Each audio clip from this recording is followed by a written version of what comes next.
table data operations, schemas, and synonyms. They're fairly short topics, so it'll be a quick training this week. Table data operations, delete and truncate. Most commonly, we all use deletes, and they're pretty light on the system. It does it row by row. We can do filtering on delete statements. They're easy to roll back. And then there's kind of the big hammer, which is truncate, and that will just empty the entire table. You can't filter on truncate. It doesn't. You can't roll back a truncate. It just kind of, hey, mark everything as overwritable in the file system. Don't bother trying to keep track of it. And with truncate, you can't do it if the table is log shipping, or if there's foreign keys to the table, or if there's triggers on the table, because it can't go and kind of process the cascading effects of it. The delete statement can handle kind of cascading logic around that. And schemas, just kind of do a quick overview on each of them and get into scripts. Schemas, default schema in the database is DBO. You probably see that if you just kind of create a table, it'll show up in the Solution Explorer or the Object Explorer as a DBO dot. Schemas are great for grouping user-defined objects together and kind of their area of use. You can also have permissions around schemas. So say you want a certain set of logins to only be able to query against one set of schema and not another set of schema. You can use schema permissions to do that. You could also use object level permissions, but then you'd have to go to each object and set up those permissions, whereas with schemas you can just set up and manage it from one place. It's a good way to kind of have intent of what your tables are based on the schema name. You could pile everything in the DBO schema and kind of have instead of, you could say prepend your schema name onto the table name and have everything in the DBO schema, but then it gets really cluttered and you kind of get confused on what table is meant for which area. And then another good reason for using schemas is allows you to use the same object name. So you could have a table inventory in the DBO schema, table inventory in a archive schema. You could have any number of duplicate objects as long as they're in different schema names. DBO is kind of your global. Yeah. Like so yeah. The question is, yeah, DBO is kind of your global, and yeah, it is kind of your global. It's your default. I've seen a lot of databases where everything's just in the DBO schema. It's just kind of one giant list, and it's cluttered. And then people to get around duplicate names, they'll put a 1 afterwards, table 1 and table, or they'll put a prefix on there. So if you wanted to say lockout or change permissions on a chunk of tables or objects that are kind of the same area, like your admin tables, you'd have to go and change permissions on all of them instead of just changing or locking up permissions around the admin schema if they were in an admin schema. So schemas can be applied to everything here, pretty much all user-defined objects or things you can create in the database. Tables, views, functions, so scalar functions, table valued functions, single statement table valued functions, and multi-statement table valued functions, CLRs, and extended sprocs. And the next subject we will look at is synonyms. And this is kind of a interesting thing that you can have in the database. They're a way to kind of create a shorthand name for any qualified object. So you could have, you can see here, a database name, like you have server name, database name, schema name, and then the object name. You can just create a synonym for that, just to be orders in this case. And so it's an abstraction layer. So if you could have your synonym set up to look at one table, say your first table, table A, you could create table B in a better structure. Say if table A is a poor structure and you wanted to move away from table A to table B, you could write your application to use your synonym. You synonym to look at the first, going to be deprecated table, create your new, more ideal table, and slowly transfer everything over, or quickly transfer everything over to the new table structure, and then point your schema to, or your synonym to the new table. So you can kind of separate the business logic of the queries from your actual database structure. And when you create the schemas, we'll see this in the sample code. The schemas are always, the synonyms are always in the DBO schema. So if you create a synonym that points to a user-defined schema table, it still is created in the DBO dot default schema, or synonym schema. Sorry, tricky news. So it's a double-edged sword. It abstracts the underlying structure from what you're querying against, so you can have more flexibility there, and kind of have cleaner coding, or cleaner coded standard table names, more human readable things. But that also adds another level of complexity. And if you don't know something is a synonym, you might be writing something that doesn't work out in the end. So synonyms, they have all of the same permissions. You can insert into them, you can update, because so a synonym for a table, you could update that synonym, but you're really updating the underlying table. View definition, if the synonym is for a stored procedure, you just execute that synonym with your parameters. Limitations, so they're loosely bound. You can create a synonym that points to an object that doesn't exist yet, and SQL Server won't complain. It will complain when you go to execute it or select from it, because the underlying object doesn't exist. It says the synonym doesn't exist, but it's really the object it's referencing. You can't reference them inside of a DDL or CLR. You can't chain them together, so you can't select from a synonym, which really is referencing another synonym. So kind of tricky. And now we'll go to the demo. We have a simple database with one table, an inventory table with store inventory. First, we'll look at delete versus truncate. So we select star from the table. We can see we've got the 7 rows in there. And we will do a delete from the inventory table. When it does the delete, it does it row by row, keeping track of in the transaction log of all the deletes.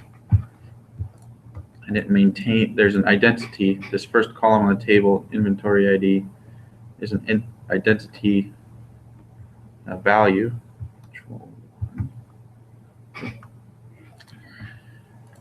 So when we delete from the table, it will maintain that identity. So we run the delete. There's nothing in the table. We will run the insert statement again, and we'll run a select. We can see that the values have increased. So we can do it again. Well, first it'll do a select, return the same results that empty it out with the delete. Then we will insert again all those rows and do another select. We can see in the first result set, inventory IDs start at -40 and go up to -34. And then it ran the delete statement, which emptied it. And then we ran the insert again and the select star. So now the inventory IDs start at -33 and go up to -27. Now we will run the truncate table statement. You can see that the inventory table is empty. And we will rerun the inserts and the select. We see it starts at -47. This is the lower limit of the end field. I'm just going to run it over and over again. We can see that it first truncates, inserts, and selects stars. And no matter how many times I run it, the identity field is always reseeded back to the initial seed value, which I defined up in the table as -2 something 47. Long number. So there's a difference there. I mean, if you're going to quickly clear out a table, but you want to reseed the identity on it, then you can truncate it. Whereas, as long as there's no triggers on the table, foreign keys pointing to it. But if you need to maintain the identity value, or the table has triggers or foreign keys to it, then you need to use the delete statement without any filters. So if you insert and then you delete, everything's gone, and then you truncate after you did the delete, that would reseed. Does it blow away the transaction log that from those deletes as well? So the question was, what happens to the identity value if you fill the table first, and then you do a delete, which would not reseed the identity, but then you do a truncate on top of that. We can test it out here. So we ran the truncate. Now that the identity is reseeded back to the lower min, we'll run an insert. We'll run a select here. So now we can see the identities are there. We'll run the delete. Cleared out the table. We'll run the truncate on the empty table.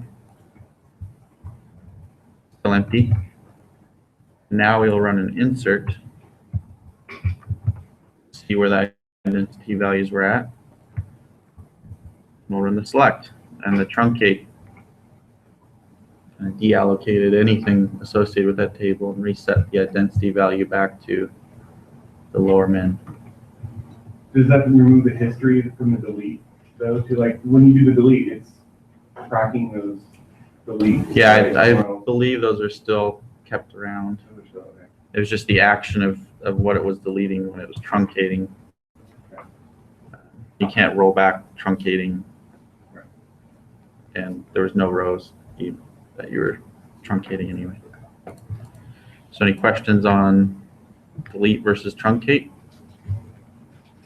And most of us have used the delete statement, and we can add filter delete where the SKU is one of these SKUs, or the category is a certain category.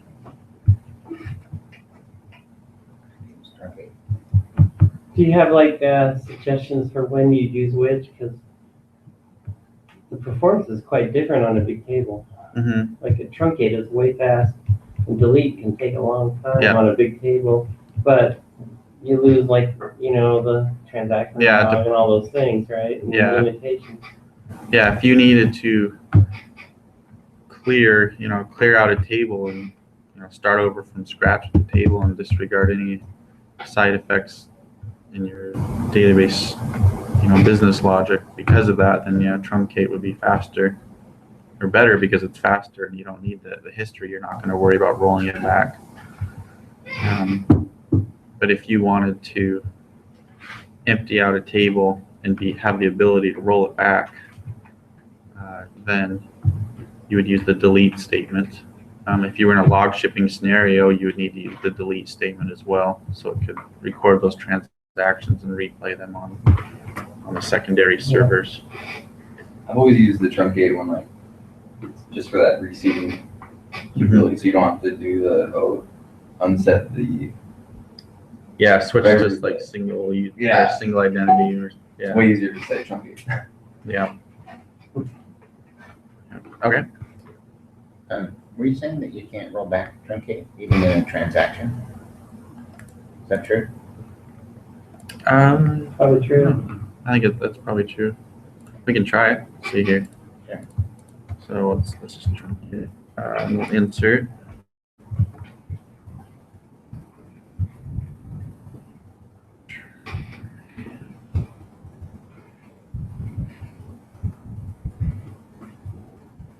The question was, can we roll back truncate?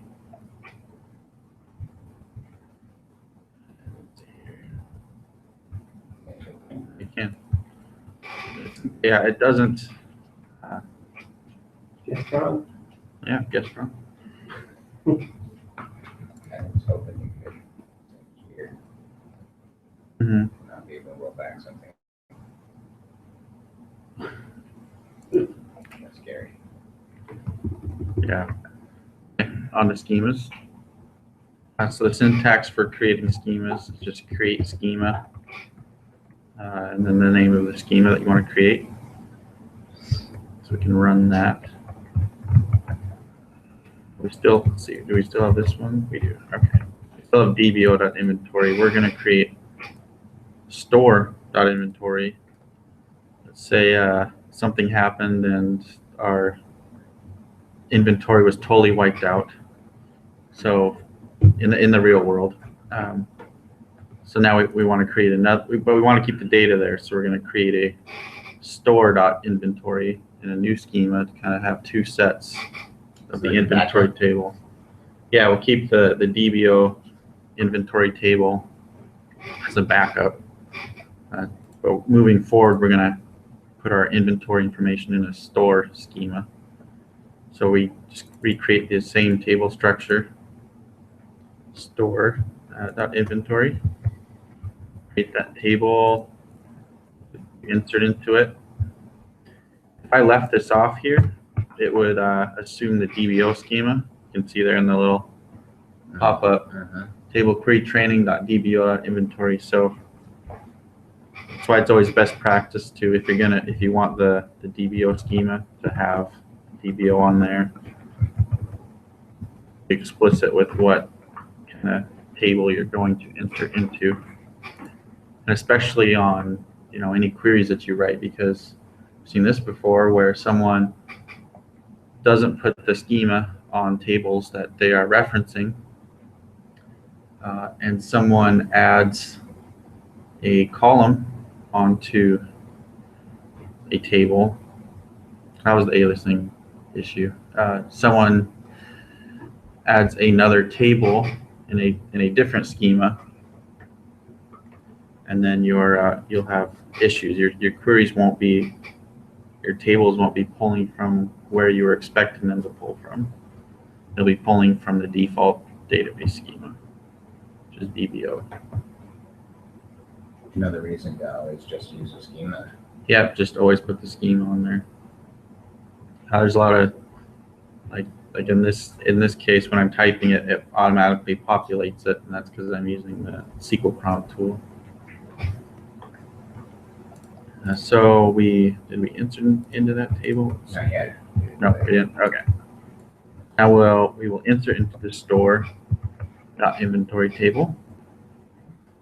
Here's a select. We'll run a select from the DBO inventory. So our kind of backup archived inventory table. And the store.inventory, our new one. You can see that now we have two tables named inventory, and one is in this new schema we created, and one is in the default schema. The first result set is our kind of archive one, and the second result set is the new inventory we have. So now we're going to go on to creating synonyms.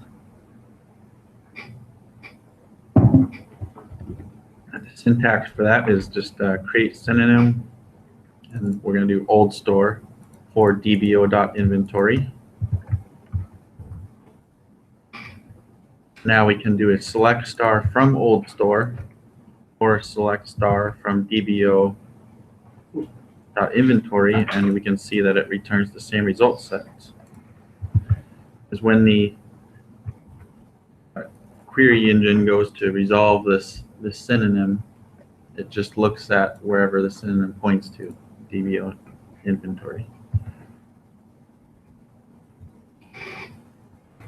So then we'll create a synonym for the new store, our new inventory. So create synonym new store, store.inventory. You can see here that we, select star from our new synonym. And then we also do a select against our old database, or we could change this to old store.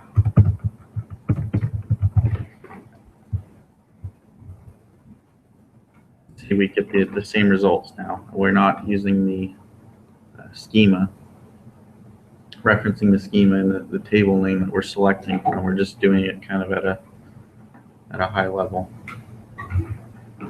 You can also, so you can apply permissions to schemas. You can also apply permissions to synonyms as well. If you were to look at the query plan for that, would it show the? So if we look at the query plan, it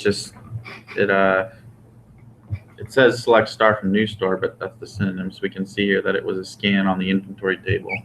So we're just, select star. So just ran through the whole clustered index, pulling everything back.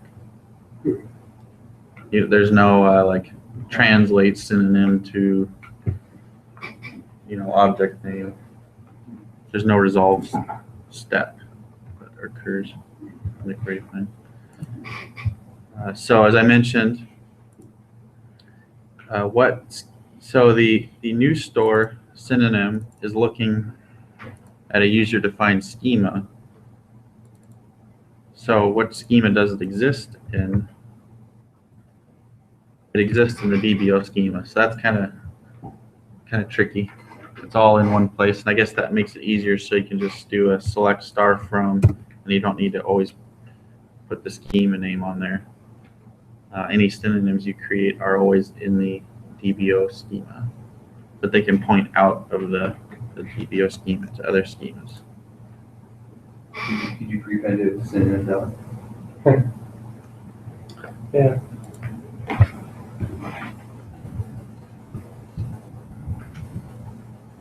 So the question was, can we prepend it with synonym? Yeah. That's a programmer question. You can really make a mess of stuff with this, right? Oh yes, you can make a big mess of this. You could redefine inventory table from the accounting schema into the inventory in the DBO, and then join them and do all kinds of hairy, scary stuff, right? And be really mixed up about what you were doing. Yes, this could really mix things up. But it could be really useful if you had a few things that were in like another database you wanted to pull over and have them like handy or renamed or something like that. Mm-hmm. Another database or another schema? Another schema, another database even, right? Like I'm thinking we have two databases we want to synchronize or whatever. It might be nice just to have the names of some of those tables as a convenient name that you can reference instead of having to always say other database this. Yeah. Could be a way to do shortcut. Especially if you might be migrating from one to the other or something, right? Yes. But you'd always have to be aware that it's a synonym and not an actual pointer or location. That it's not a new store table in the DBO database. It's actually it's in a separate schema with a separate name. Seems like you'd almost want to create a script, do the name, rename at the beginning of the script, and then delete the names at the end or something. Yeah, so yeah, the point was maybe in a long script you could set up the synonyms, the top of your script, and then reference them throughout your multi-step script, and then delete them at the end or drop them at the end. And yeah, that's a way that it can be used. So you were mentioning create the synonym before the actual object exists. Could you also drop the table? Like you create the synonym, so it's DBO dot new store. Mhm. Well, you're like, okay, I'm done using this schema one here. I'm gonna just drop table now. The synonym, no, the synonym it still exists, but can you drop the underlying thing it's pointing to? Yeah, so the question was, can you drop the underlying table that the synonym is pointing to without constraint? Yeah, without a constraint error, and yes, you can do that. So this next step here is we'll create a synonym for a table that doesn't exist. Here we can do a select from it to show that it doesn't exist.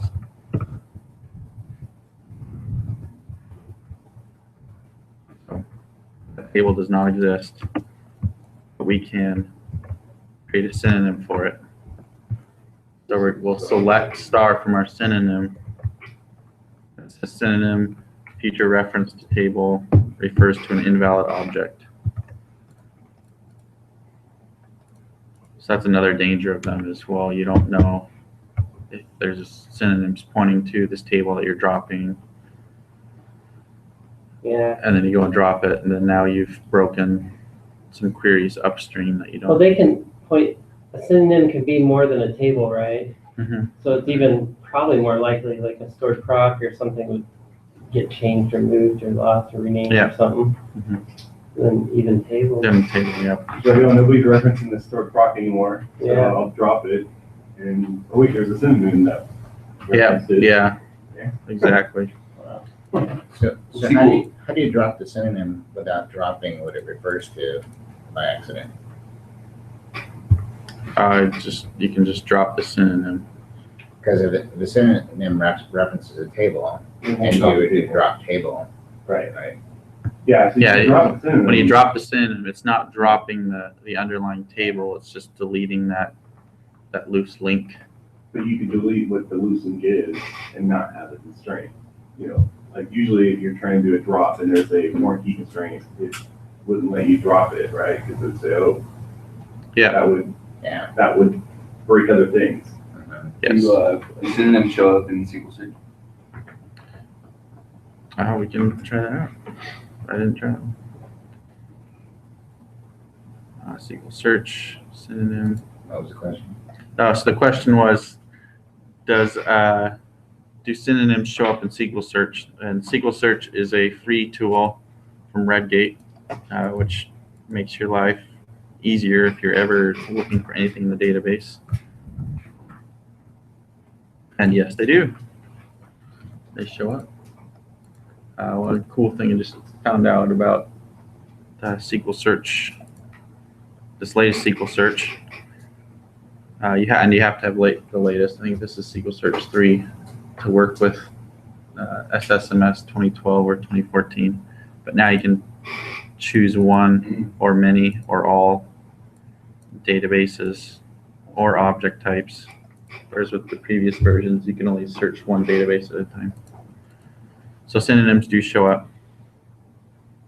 I don't have Object Explorer open. Then you can perform any data functions like you would on a table through a synonym. So we'll insert into, Except for drop. Well, you're not actually referencing the table. So we'll select start from the new store, synonym, and we can see that we've got 2 more rows in here. Once we just inserted, we can delete those. Now our new store table is empty.